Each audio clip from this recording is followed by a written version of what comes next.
The session, Individual Transformation, Investigating the Characteristics of Leaders. That's the title that was given to us by ILA. Not too sure all of our individual papers connect directly with that title. Sometimes we kind of wonder what they meant by that, but we've done our papers, and we think there's some connections. We've met together a little bit here.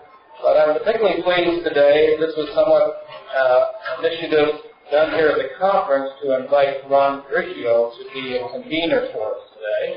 And Ron is the co-author of Transformational Leadership, somebody who I've read some of his articles, and if you happen to attend a member interest group on scholarship, Ron is a champion of that group and has been working to help the scholarship agenda for ILA for many years. So it's just great to have him with us today. Not sure what the convener is going to do other than to make sure we have 30 minutes allotted for time. Probably we'll initiate perhaps some questions, given a discussion time. And maybe you want to say hello?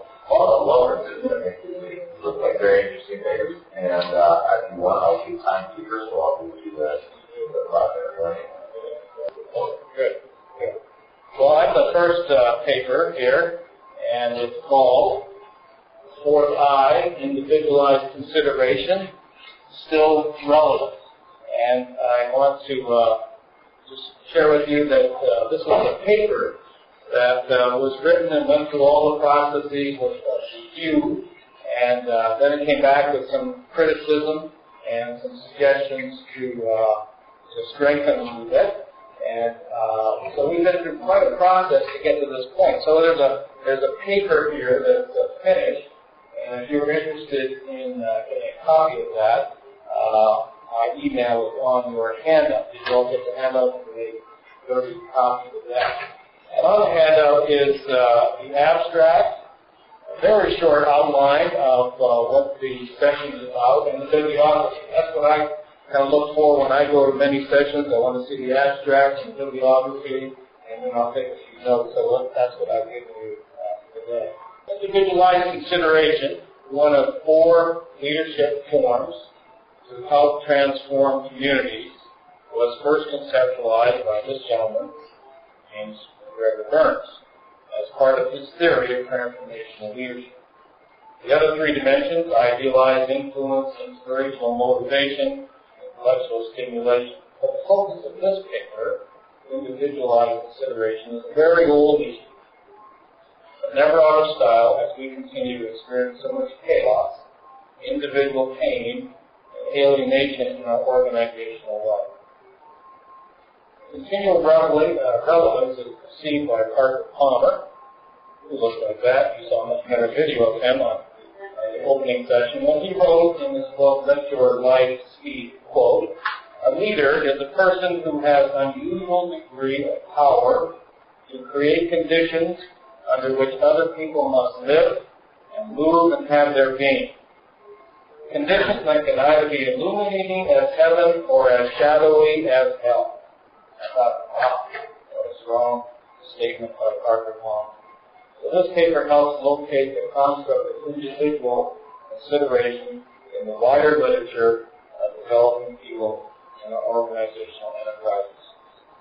Based on the research of this gentleman, Bernie Bass, individualized consideration as a specific dimension of transformational theory has been defined and that over 20 years of research, the understanding and validity of this dimension strengthens. The most widely accepted instrument to measure transformational leadership is the MLQ, the Multi-Factor Leadership Questionnaire. Rater, re-rate consistency, construct validity, interdependence of components, meta-analysis, each produced insight into this theory over 20 years. This paper will summarize that research with a focus on individualized consideration and with its relationship to some of the other dimensions. In spite of this research, individualized consideration, I think I'll just say IC from here on, or what we might call the people factor, remains a lively area of inquiry and an incessant source of popular leadership books. Democrat degrees, management consultant, and trained psychoanalyst, writes in his book, Leadership Mystique, quote, obvious as the need for the human factor may seem, a considerable body of research and organization stands out for its conspicuous neglect of the people who are the principal actors in these organizations. Far too many organizational specialists give structures and systems precedence over people. In general, positivism and objectivity prevail in the world of organizations. Kent agrees and many others bring fresh thinking, less quantitative, more qualitative to the people factor. This paper attempts to show that development. On May 19th, an op-ed piece was written in the New York Times titled, In Praise of Dullness.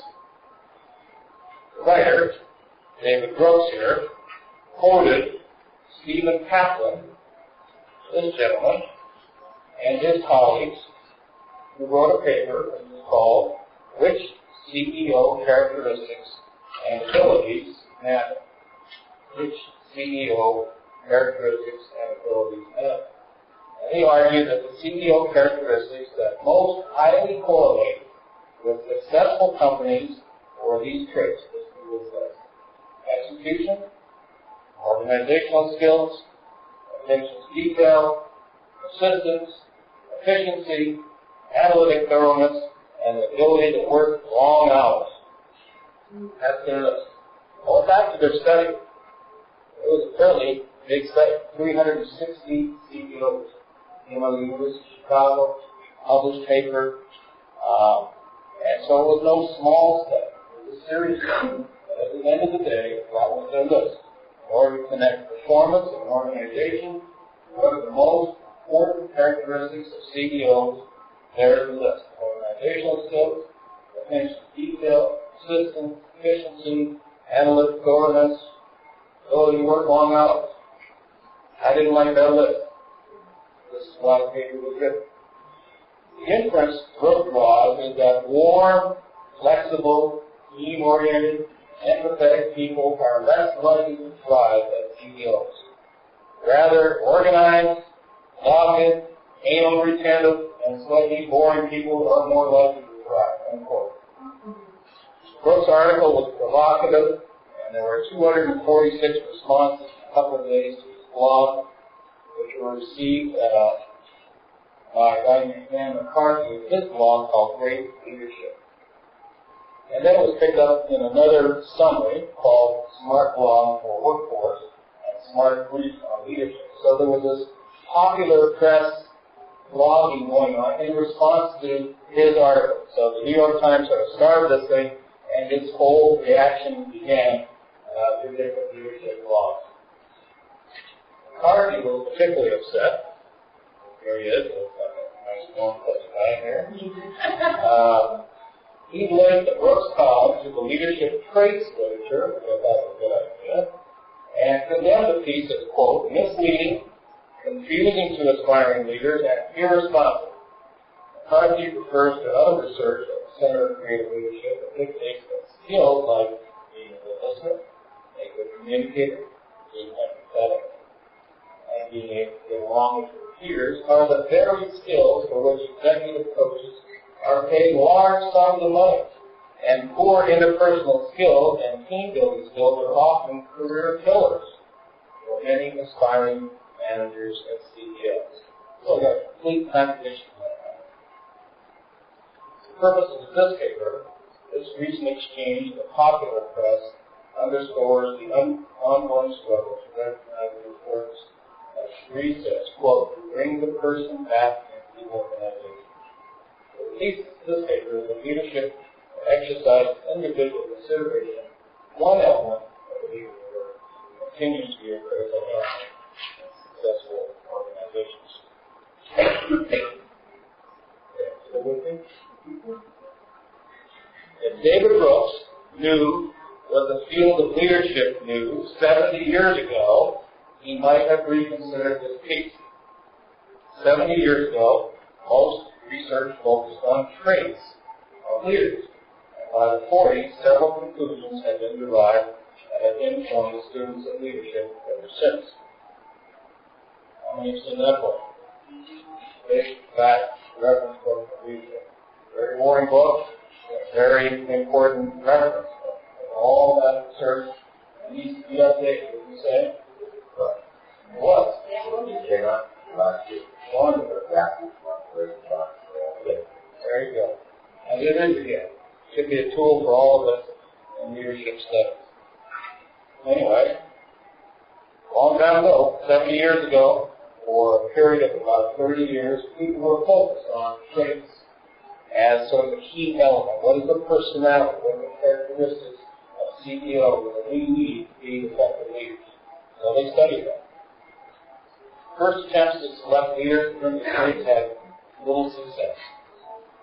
Second, numerous traits didn't differentiate leaders from followers. Third, traits demanded of a leader varied from one situation to another. Obviously, we found that one, right? That's the situation. Fourth, the trait approach ignored the interaction between the leader and his or her group.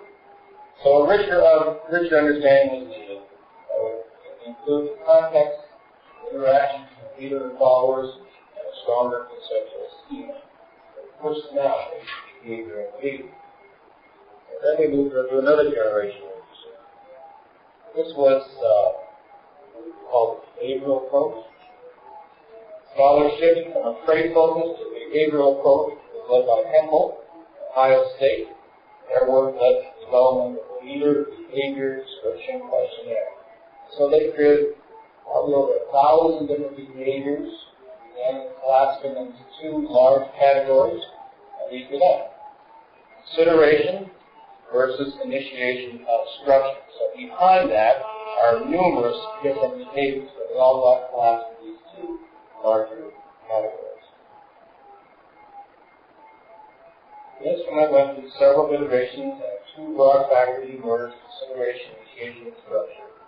Consideration in this instrument, seemingly much like IC, meant the leaders exhibit concern for the welfare of the other members of the group, expresses appreciation for good work, stresses the importance of job satisfaction, maintains and strengthens the self-esteem of subordinates by treating other people, makes special effort to help subordinates feel at ease, easy to approach, puts subordinate suggestions into operation. Such a leader is oriented towards relationships, mutual trust, interpersonal warmth. Initiation of structure refers to the leader who initiates activity in the group, organizes it, defines it, makes it get done. That includes everything consisting of standards, deadlines, deciding in detail what will be done, how it should be done, clarifying channels of communication, the leader's orientation for the task. So you've probably seen this in all textbooks, right? And you probably play with it. Are you task-oriented or are you relationship-oriented? And you kind of find yourself in a good part of the grid or how far you go. And so for almost 20 years, this kind of thinking of behaviors and leaders, according to these two large categories, was played out in the research. So over 20 years of work was done on that. And some titles changed from more participative to directive or autocratic versus participative. So there are different categories, different labels for the same kind of thing. Well, I'm not going to read all of this. Look at the article that I wrote. There's 15 different research articles that I read to try to capture what part of this part of the study of the history related to individual consideration. These was the conclusion.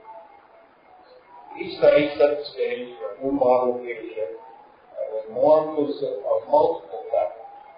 Leadership reduced the two main factors of initiation of structure and consideration is no longer conceptually adequate. Like the other concepts of task versus relationship, directive versus participatory, autocratic versus democratic, simplistic generalizations did not hold up under experimentation.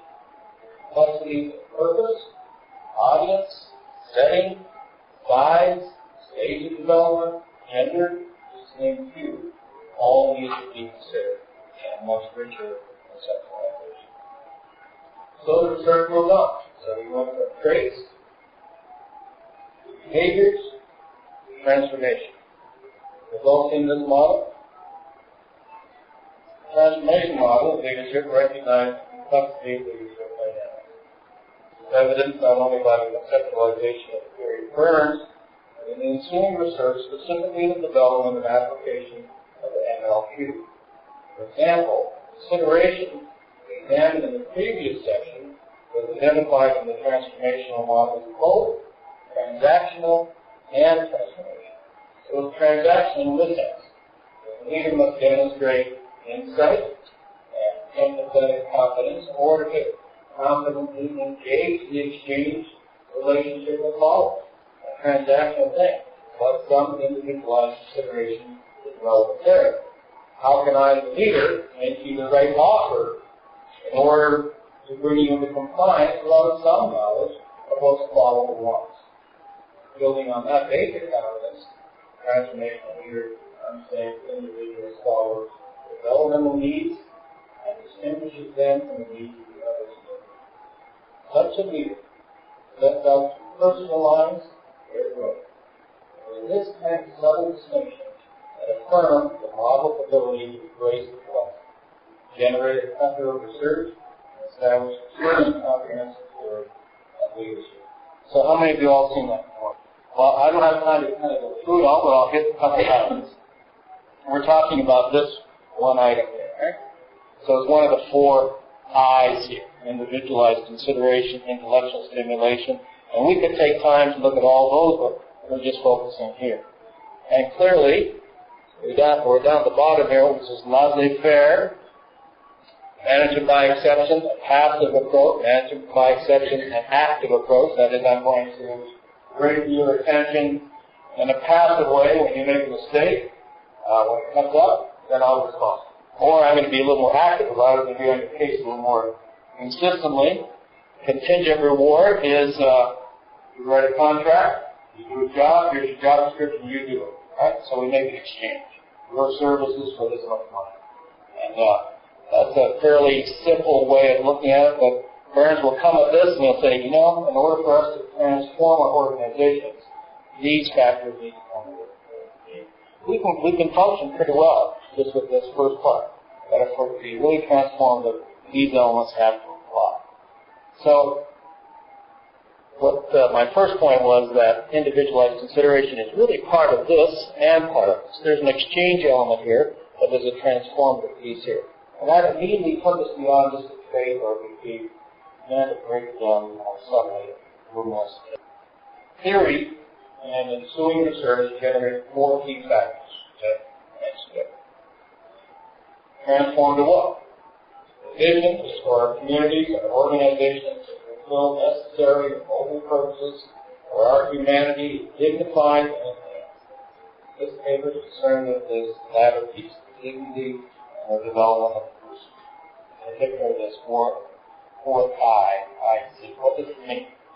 What does the research say? Here's the definition of IC, 11 things. The leader answers followers with minimum delay, shows concern for followers' well-being, assigns tasks on the basis of individual needs and abilities, creates learning opportunities along with supportive climate for learning to occur, pays special attention to individual needs for achievement and growth by acting as a coach, mentor, teacher, and facilitator, recognizes individual differences in terms of needs and desires. For example, some receive more encouragement, some more autonomy, some firmer standards. Encourages two-way exchange of ideas. Is available when needed. Encourages self-development.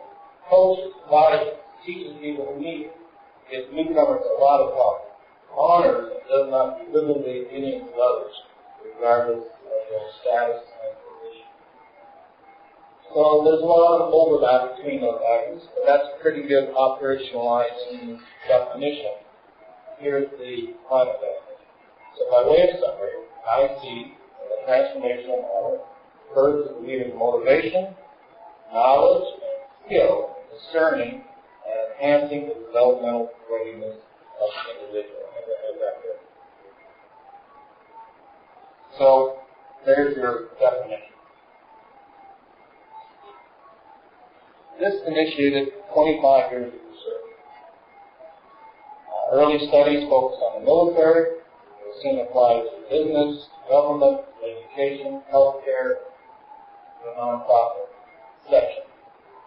The center was at the Binghamton State University of New York, and Bernie Bass and Bruce Wolvio and Ron Riggio and the Travis Leadership Institute were at the forefront of this research that followed up for 25 years. So I have again reviewed the research on that, and there's 12, 13, 14 studies I put in here that you can look at in more detail. Here's a couple highlights. If the leader attends to IC, here's some things that happen. Enhanced commitment of the person. Someone's really caring and looking after me. I'm going to be involved in being committed to the organization. This is true in the study for nurses and the U.S. Army leaders.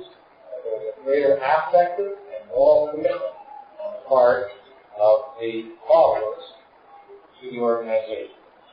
I see, if done well, reduce stress. I see, led to higher employer performance in their particular role and satisfaction with the employer's appraisal system. I see at the policy level, that was very key, cascade down throughout the organization. So if it was done well at one level, then managing the middle management began to influence others. So it was a cascading approach. A study designed to identify prospects for executive positions in international organizations, ILA, was identified as particularly important. I remind you of the McCarthy thing that all this sense of coaching that's going on, one of the things that needs to be in place is good interpersonal skills. Study way back in 1997 supported it. So I can list all of these different value-added pieces that add to our organization if individual consideration is considered. That's not a mistake. This sampling of studies that emphasize the IC factor underscores, as consideration studies, the importance of human element in general and the development of the individual in particular, the health and success of our organizational efforts. To be clear, IC is not the whole story of the transformation of our communities, but it is a critical factor, both as an independent construct and as an interactive variable in other dimensions. To neglect marginalize this dimension is to jeopardize our purposes at best and humanize our organizations. I was very impressed with Manfred Get's degrees, which I had not looked at that before. He comes from France, suddenly. He's a psychoanalyst and economist, and he's written, listen to these titles, The Irrational Executive, The Neurotic Organization, Instability at the Top, Prisoners of Leadership, Organizations on the Couch, Leaders on the Couch. That's the name of the book. And you can kind of sense where he's coming from. He sees a lot of neurosis, a lot of problems in our organizational life in terms of agency in which we thrive as human beings. So this work is particularly relevant to this. This gives you a final quote of what he says. He says we have two very important fundamental needs as human beings. One is to have affiliation, and another one is to service. We need, as human beings, to come together to have a sense of belonging. And he says it's very important that is recognized and supported in our life organization. So when Kaplan and others say these are the most important values in our organization, and what it is, they neglect who we are in that organization. So the three says that's a fundamental aspect of who we are as human beings. And we together, we must honor that dimension of who we are. forward ourselves and process. So I would recommend read to you, and thank you for your time. Ask questions.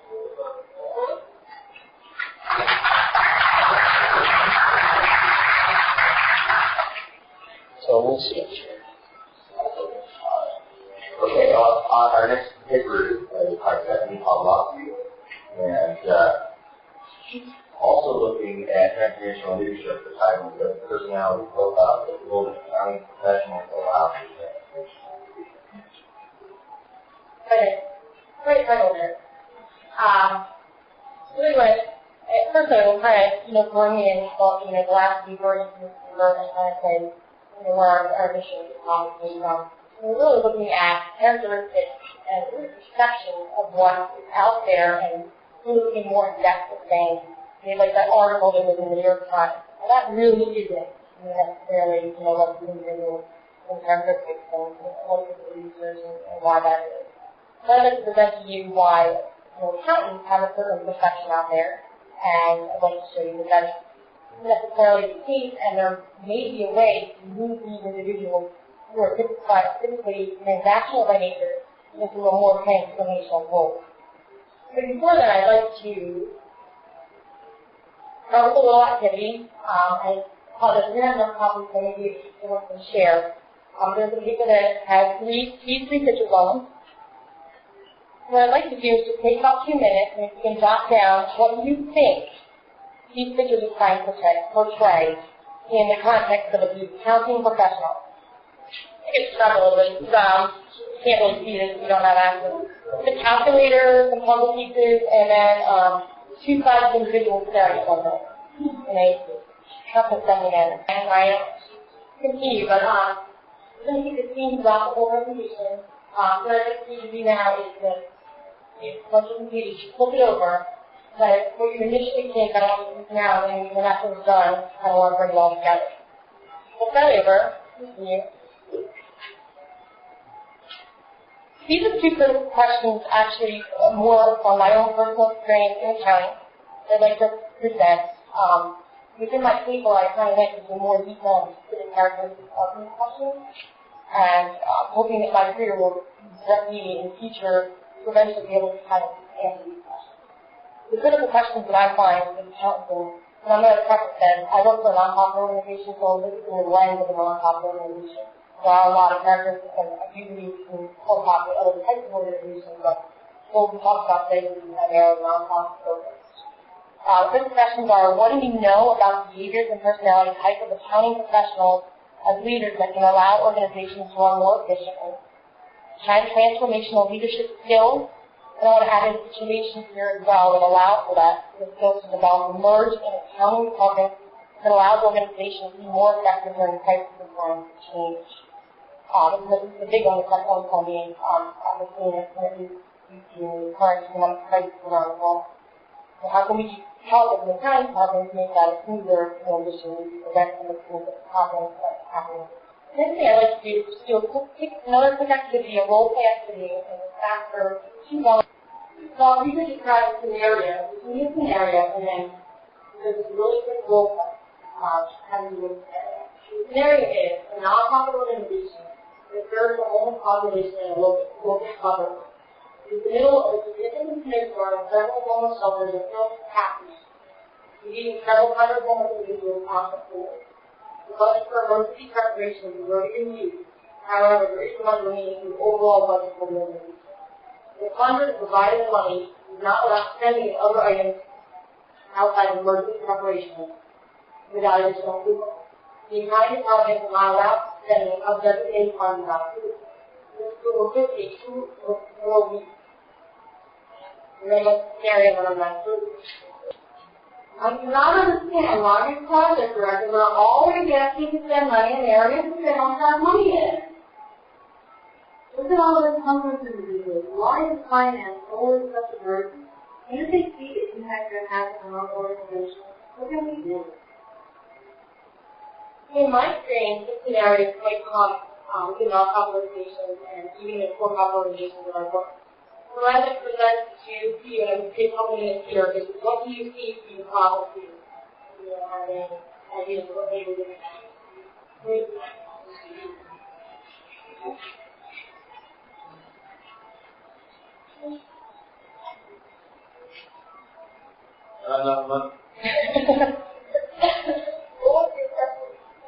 What do you see as the problem between the two, between the accountant and the project director in this area?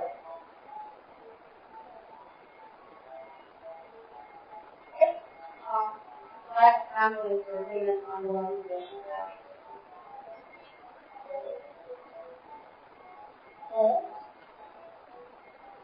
We'll look into that, but a lot of our work is not to do with how can we make this better? How can we make these two groups who are so critical because the mission is the same no matter where you work and what department you're in. How can we make that work better? And a big piece of it, as we'll see, you can divide the personality difference between the two, and certain individuals have different skill sets, but I'm a firm believer that people can move from one side to the other. Let's start starting, and again, we heard on top terms, so programmatic and operational is more programmatic is the director of the executive. People are actually out in the field doing the work, and operational is the accountant or technical position that helps support the work.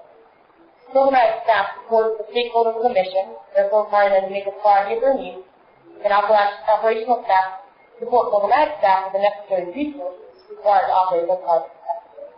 So why is it so common in non-profit organizations then to find such a disconnect between these two areas? Kind of what we see in the next area of project support. And let's look at it from transactional and transformational lens. Transactional leadership is most appropriate for situations where the environment is stable and the book come back.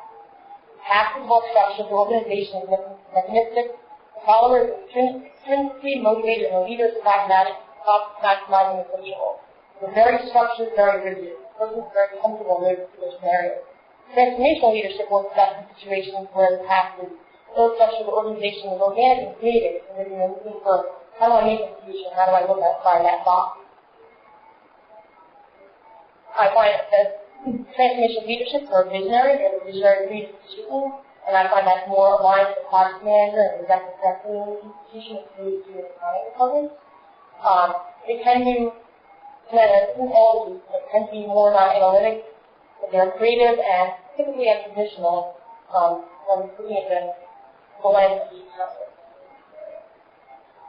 The accounting professional position, generally speaking, financial experts typically lead for that transformational leadership behaviors.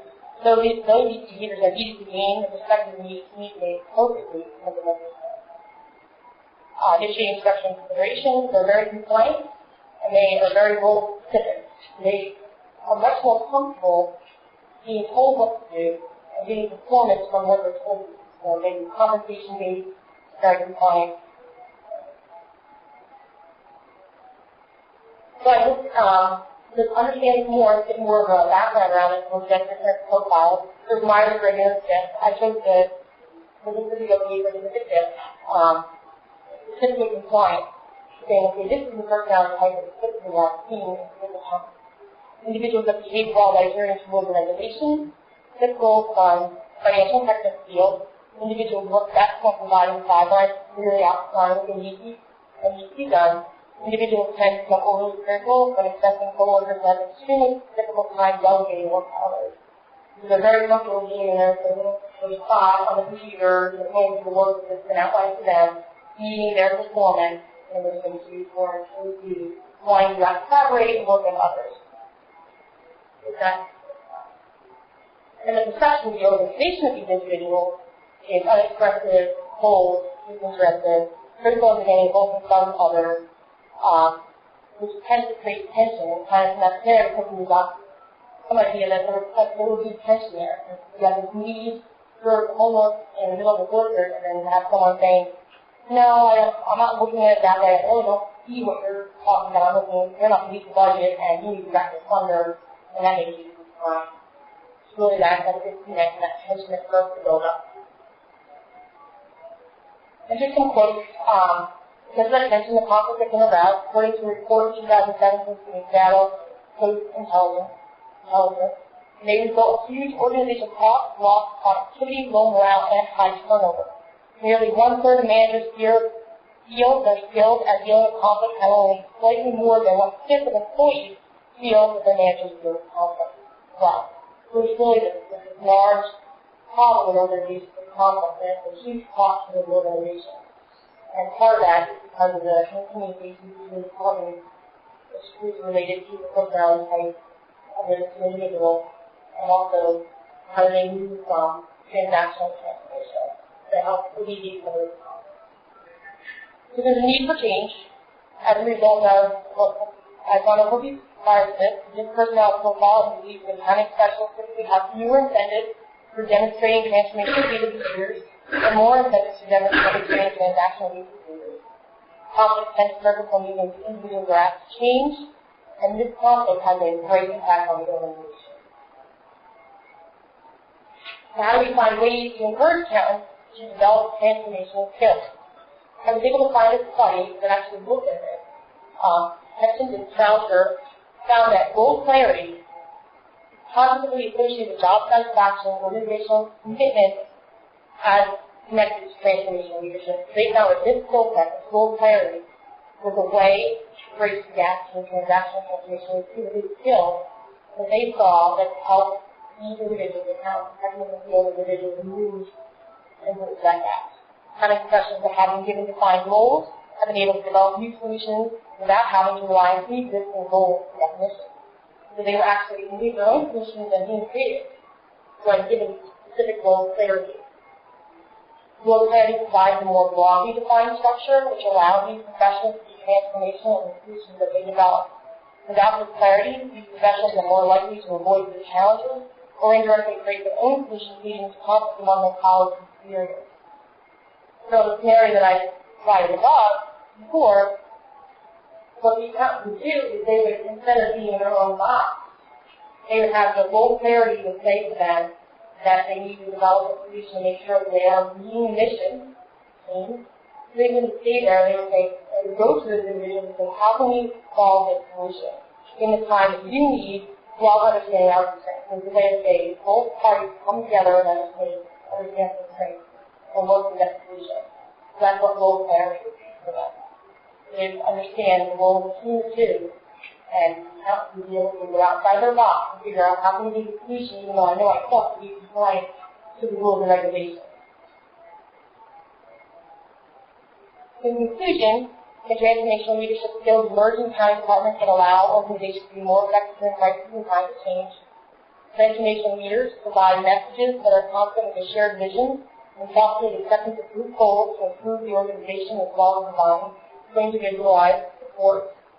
If these messages are relevant to the subordinate's goal as with goal clarity, the subordinate should experience greater goal clarity, therefore becoming transformational. So I'd like to say this particular topic is very close to myself, and I'm hoping to do a dissertation on this particular topic. So, and it stands a little further to, are there situations that allow accountants to become transformational leaders? And I'm hoping that anyone have any questions or feedback on what we've done over today and anything that will help me necessarily move forward with this. Okay.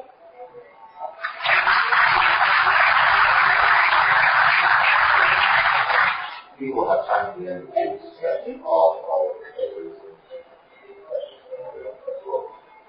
Move on. And this is my consultation with lots of copies of the paper.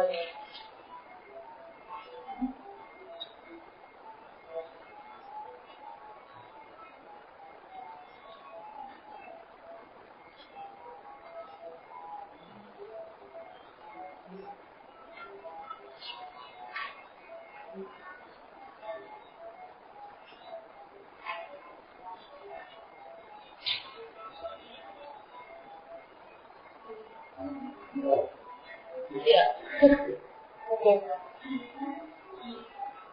Thank you, David and Stephanie, for your presentation. I like it very much because there are a lot of overlap with the research I'm doing myself. But that's not what I'm going to talk about today because I'm a substitute for my colleague. At the last moment, she couldn't go to the conference, so I have to stand in for her.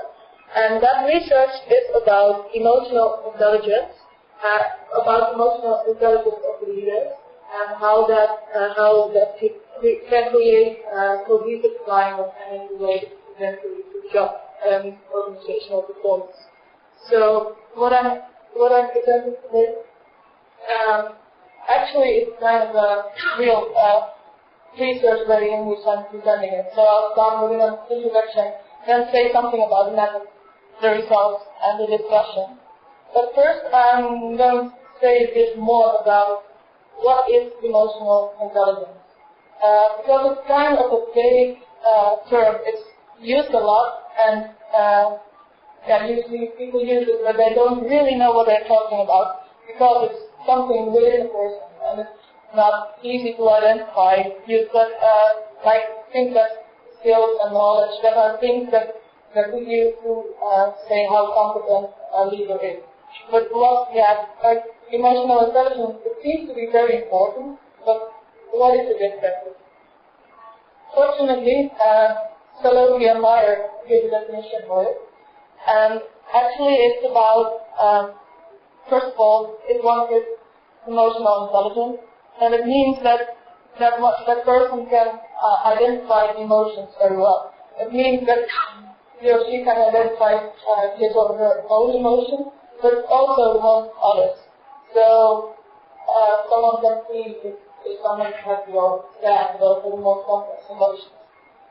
But next to that, it also means that you can understand them, and eventually also that you can manage them. So you can do something with the emotions. You can try to create a more positive atmosphere by doing the right things with emotions you see in others and in yourself. So that creating positive things doesn't mean just neglecting the negative.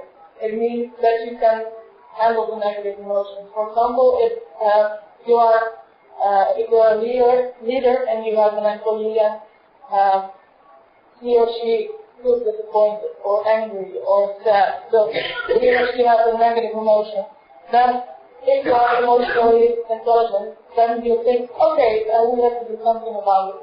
We have to, maybe I have to talk to the person, I have to see where the emotions come from, I have to see how we can change them to, solve problems, and then you can make a positive thing out of it. So that's kind of the concept of emotional intelligence.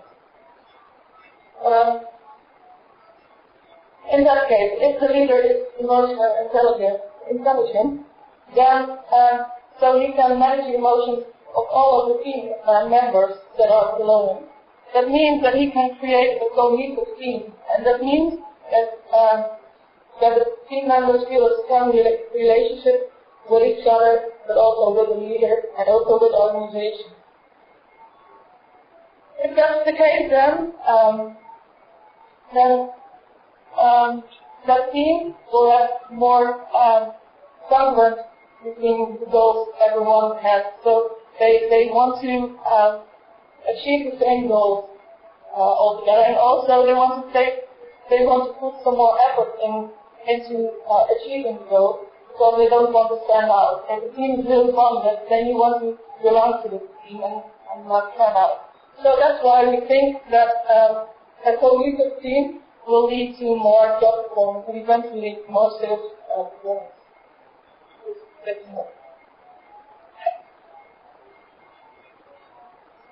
So that's what my colleagues try to find out. They try to find out if that's also, this is all based on literature, and they want to find out if that's also the case in Korea, but a whole different culture.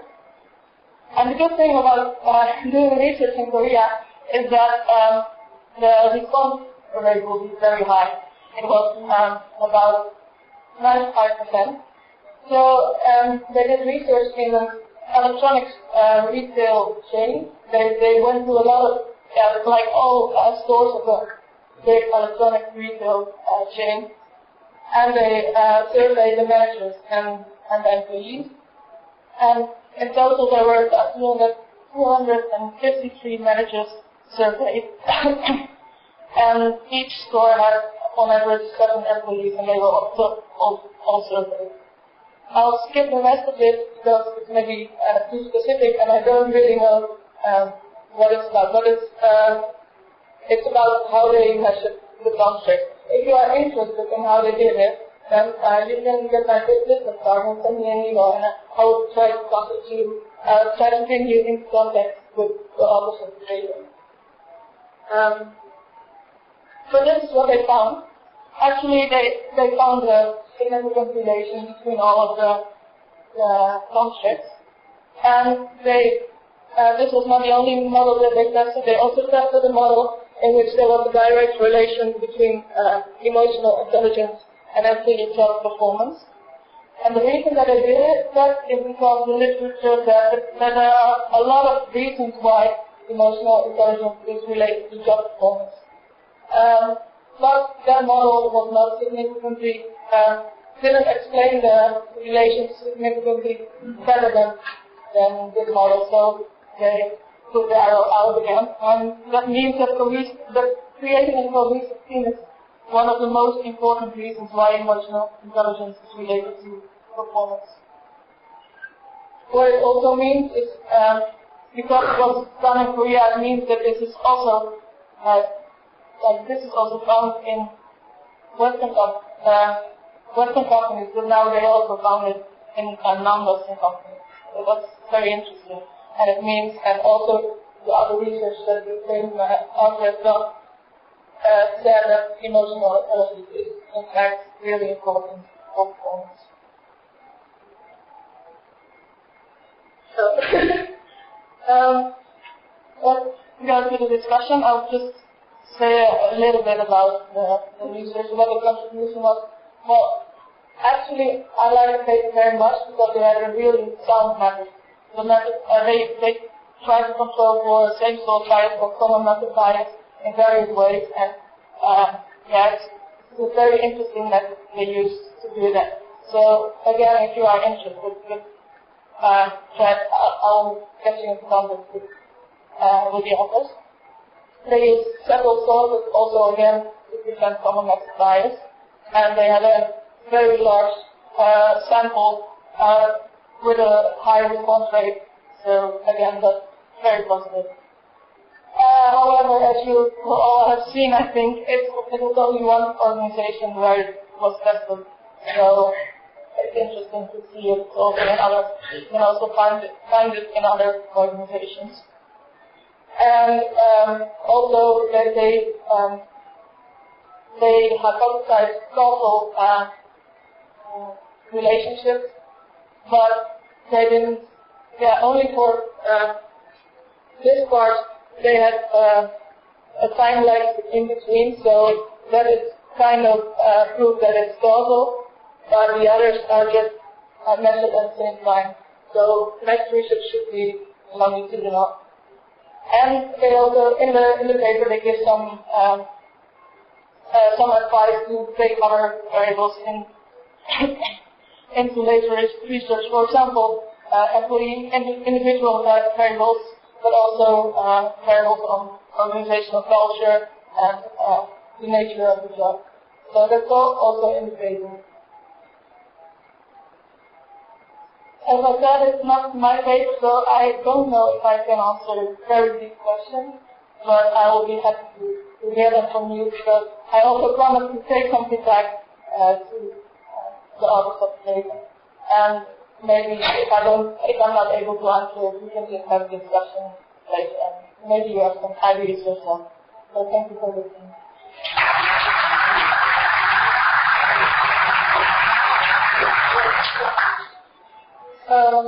Yeah. So, questions for the papers or observations?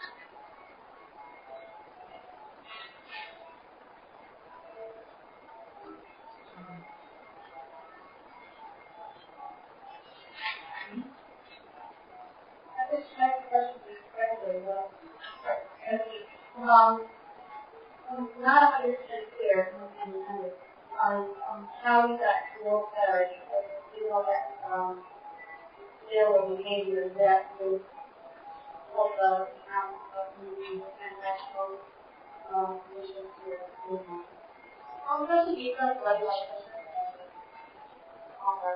the neighborhood was trying to find bring that back. And they were even on that one. Other someone really used help not to say, well, this guy is a lot more skilled and a lot more comfortable in some ways. She used to do not that person did the role there. This is a lot more than coming back to this guy.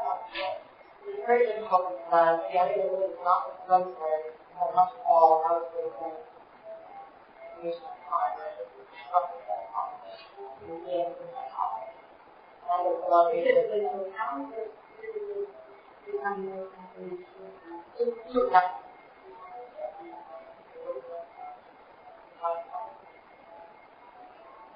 you know, the side of who is it on information and my time to answer. Also, start off with the research and use of influences, the rate of and education and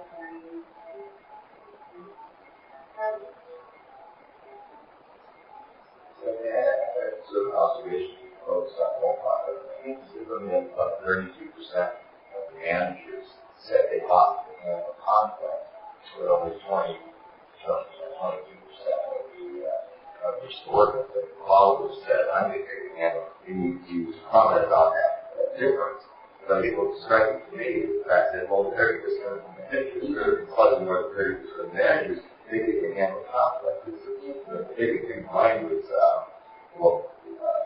Mark Tellman in the book about that leadership, but Robert Logan and Rob Kaiser have a series of papers they put out and said basically 2/3 of managers are in conflict.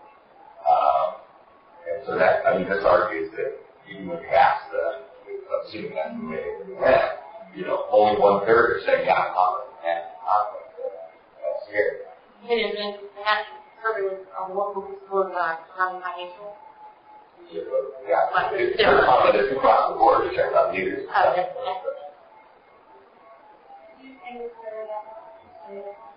It's Hogan's, Robert Hogan, and Rob Kaiser.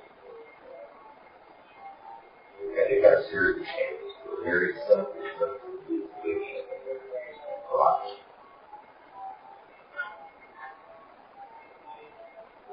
Other questions? I understand that these two of them are they most cases usually not that those for the time. It's interesting to hear CEOs talk about what they felt was practices. You actually work with the information value. What the stakeholders for around talking around about that information and we want corporate for complement message role versus the non-profit or start serving as many beneficiaries and people. What role does value play?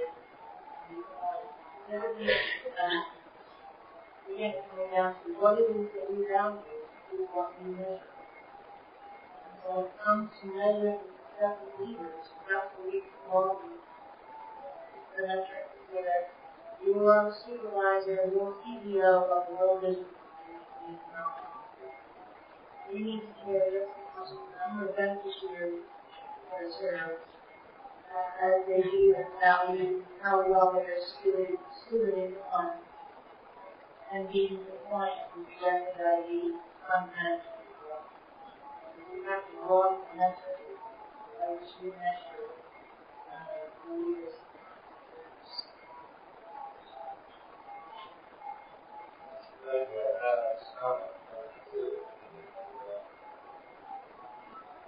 On unfinished business, I particular studies kind of open the door for me that somehow brand new study at the University of Chicago says here's the hard thing you really have to do to perform.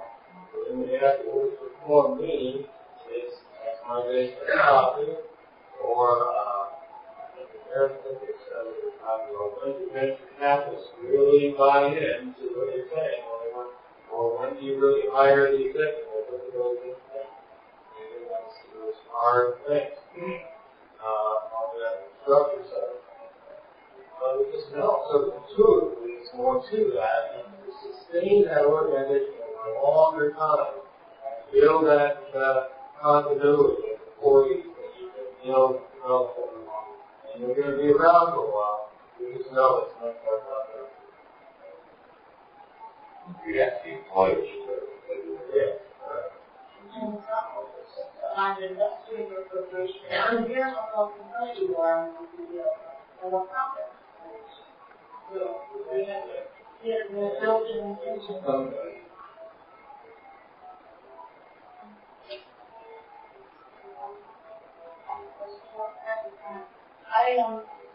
You might be used for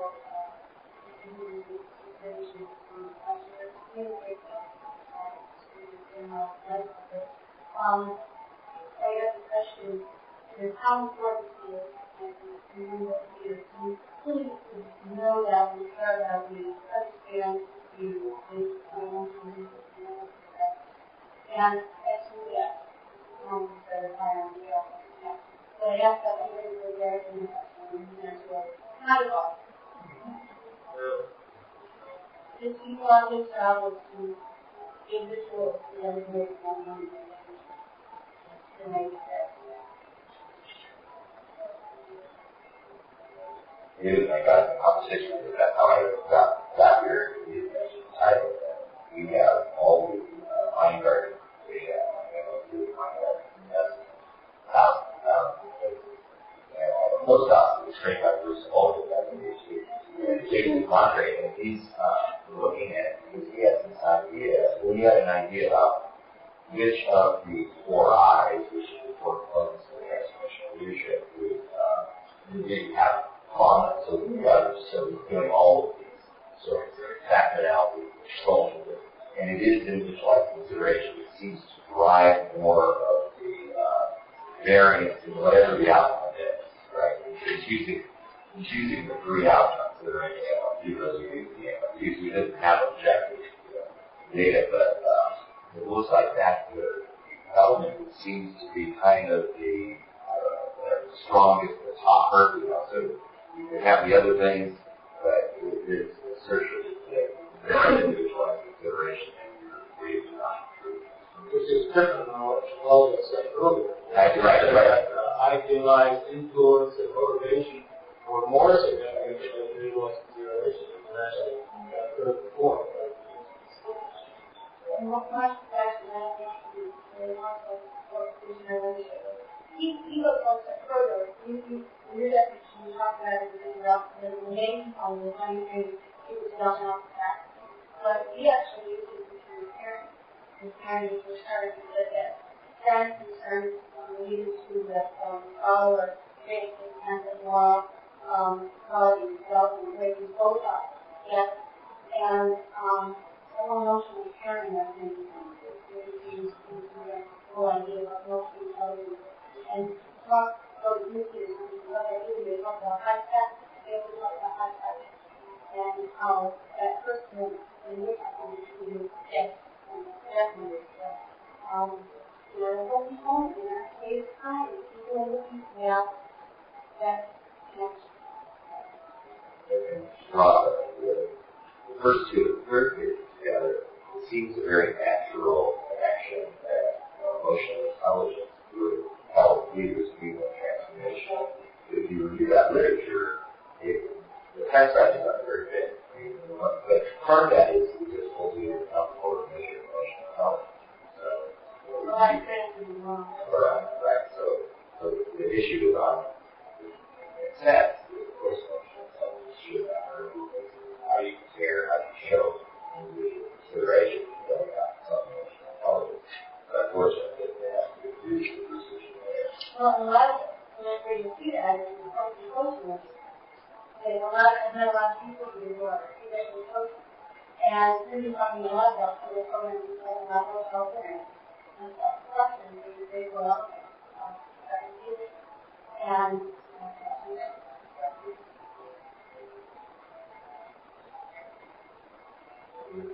Comments, questions? Well, thank you all for your